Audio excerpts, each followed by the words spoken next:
রান্না করব সব কিছু গুছিয়ে নিয়েছি। তো এই শাকটাকে তোমরা কে কী নামে জানো আমাকে কমেন্টসে জানিও। তো এই শাকটাকে আজকে আলু বেগুন দিয়ে একটা মাখা মাখা তিতা তরকারি করবো। এটা একটু তিতা হয় খেতে, আর এটা কিন্তু আমাদের বাগানেই হয়েছিল।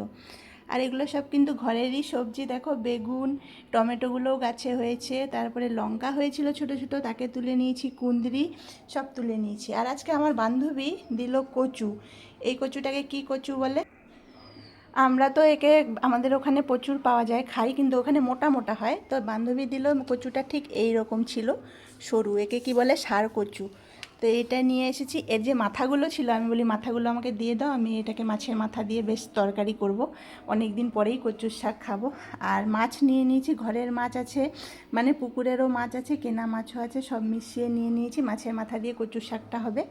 আর এই কচুটাই কেটে নিয়েছি, আলু দিয়ে কচু দিয়ে মাছের ঝোল হবে।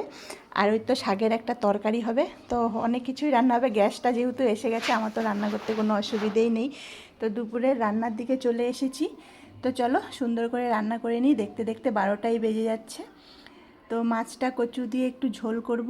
তো অনেক দিন পরেই এই কচুটা খাবো, আমি তো খুবই খুশি। একটু ছোলা ভিজিয়ে রেখেছিলাম, একটু ছোলা দিয়ে দেবো, একটু মাছের মাথা দিয়ে দেবো, বেশ দারুণ হবে খেতে। তো যদি পারি তোমাদেরকে মানে রান্নার পরে দেখাবো কেমন হলো। তো অনেকটাই বেলা হয়ে গেল, তাড়াহুড়ো করছি, তাও দেখতে দেখতে এখন বেলাটা চলে যায় গরমকালে। তো সবাইকে শুভ দুপুর।